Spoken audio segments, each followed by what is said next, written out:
Reed Edworthy, who's going to roast himself.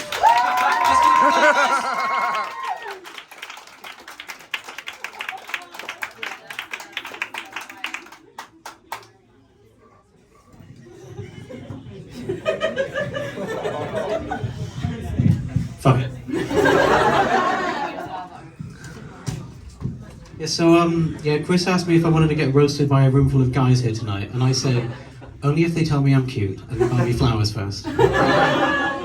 So Chris mentioned doing a roast battle here, and we decided pretty quickly that I'm too polite for that sort of thing.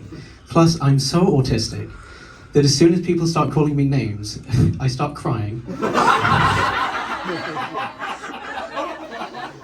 And it immediately turns into some sort of horrible ableist hate crime. So I've often wondered, like, at what point is someone so autistic that it stops being funny? I remember this one time at my old job, it was really quiet that day, and all the lads were huddled in this corner on a computer, and they were doing online autism tests. They were filling them in, and good evening, Plymouth, by the way, sorry. I feel like you're supposed to say hello and shit, yeah. Anyway, they were filling them in, and going like, you got 50% on it, oh my god, you were like so autistic, lol. I get 95% on this test. So yeah, if you do want to put an exact number on how autistic you'd have to be before it starts being funny, I'd say around 65 to 70%. Because, you know, I'm autistic and I love numbers. So, I've also been told that I really lack confidence. The thing about doing any sort of comedy is that you need to think of yourself as someone who's being like incredibly funny, and it's like, do you know how fucking annoying people who think they're really funny are? It's like, you're going to be seeing several of us up here tonight, Plymouth, so you get to be the judge. Okay, serious now, okay. So back in June, Chris asked me if I wanted to perform here tonight, and between us we had this idea that I'd get up here and I would be the absolute most miserable bastard I could possibly be. And I thought, oh yeah, sure, yeah, that sounds funny. I can be miserable, totally, I'll do it, yeah. I love being negative, piece of piss, like, miserable my whole life, mate, fucking, yeah.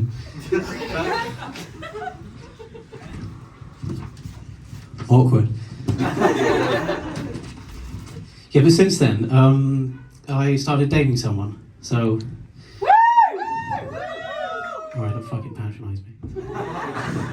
No, she's absolutely wonderful. She's smart, she's funny, she's got great taste in comedy and music, she's gorgeous. We really understand each other, and we support each other, and I'm genuinely happiest I've been in, ever. So, honestly, I'm finding it really hard to engage with negativity in the way that I used to. See, like, I promised Chris, I promised the other comedians, and you, the audience, that I would be the most utterly miserable fucker tonight, and I'm just not that person anymore. I just fuck everything up, don't I? It's just like... the one time it is asked of me to be miserable, I just don't...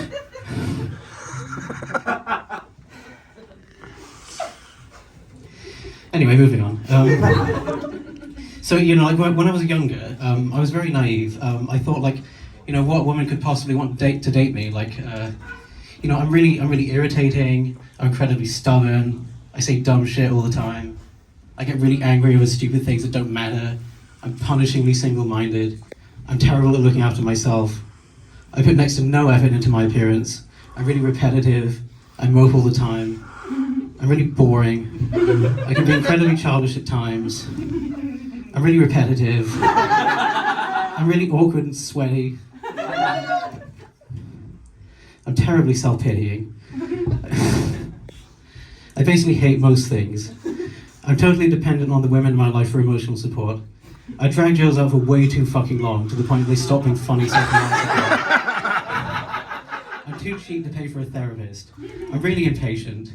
I get quite bitter and resentful, and I spend hours and hours every week just sitting on my ass rather than doing things that I need to do. But then I got a bit older, I went out into the world, and I met more men, and I realised, no, I'm alright actually.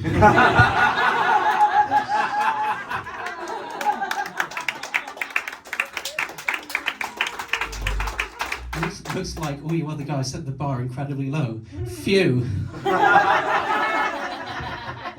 See, I knew this girl years ago, and I sort of liked her, and I asked her once, like, hey, would you be interested in dating? And she said, no, I'm only attracted to dickheads. I was like, oh, thanks. I have prepared a selection of 5 shorter jokes to shake up my routine, if you don't mind. Or not, I'm fine, whatever. I saw a link to a porn video titled "Eye Rolling Orgasm." Like, I know what they meant, but it just gave me this mental image of a woman's like passive aggressively going like, "Oh yeah, that feels so good. I'm totally gonna come." I'm guessing a few people in the audience might relate to that one. You know who you are. I usually wear all black clothing. Recently someone told me that I look like a hitman disguised as an IT consultant. Someone else said that I look like Ninja Harry Potter. I hate it when people from Cornwall talk about Cornwall having its own culture. Alright, talk about Cornwall having its own distinct culture from the rest of England, but then they never seem to elaborate on what that culture is.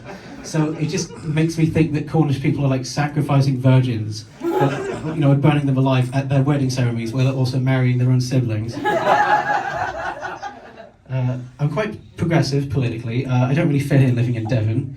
Home Secretary Suella Braverman gave a speech recently where she complained about the woke blob. So she's met me then. Josh, one of the guys up later, he's quite a handsome young guy.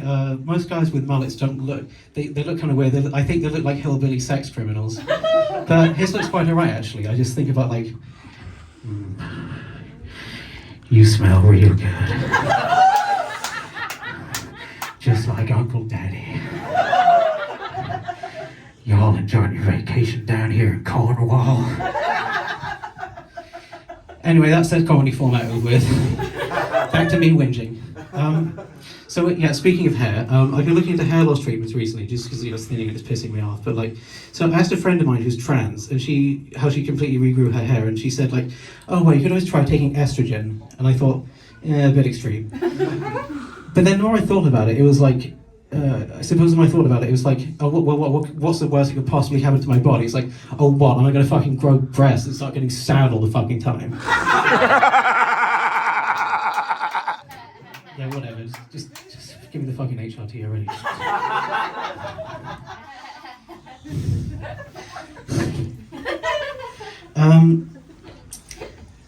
I'm not a fan of gluten-free foods. I think I'm gluten intolerant or something. I should say, like, not like, I mean, like medically intolerant, not like philosophically or politically intolerant, that sort of thing. Like, I don't want to be one of those comedians who says shit like, gluten-free, what's that about? You know, this is where I get very medical. There's a condition called celiac disease. Like some people have it. Like basically their guts can't digest gluten and the stuff in bread. You know, stuff they have in bread. It's like, you know, think about you know, they get really sick. Like think about lactose intolerance. Like, oh, lactose-free, mate, what's that about?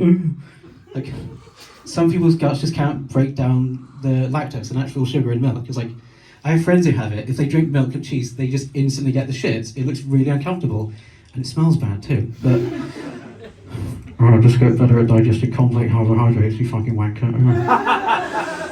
Sometimes things are quite complicated, and it doesn't hurt to learn to be more understanding of others. Anyway, I say all that because I want you to feel a bit more sorry for me for this next part. So, I felt really unwell every time I've had gluten-free foods. Like, there was this one time I ate half a bag of gluten-free gummy sweets, and I genuinely thought I was having a heart attack.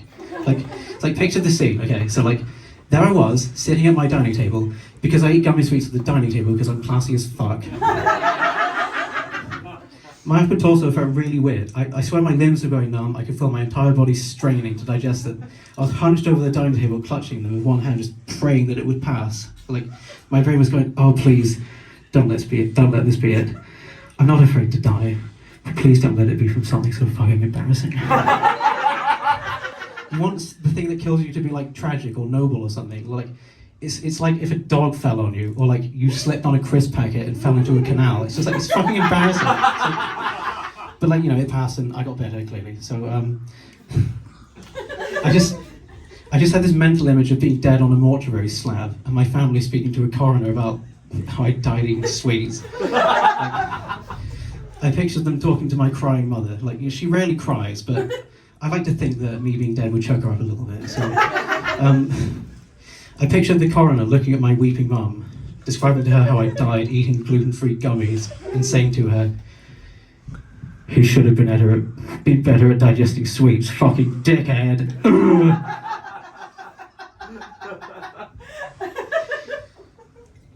Anyway, that's all the shit I got written down, so that's me done.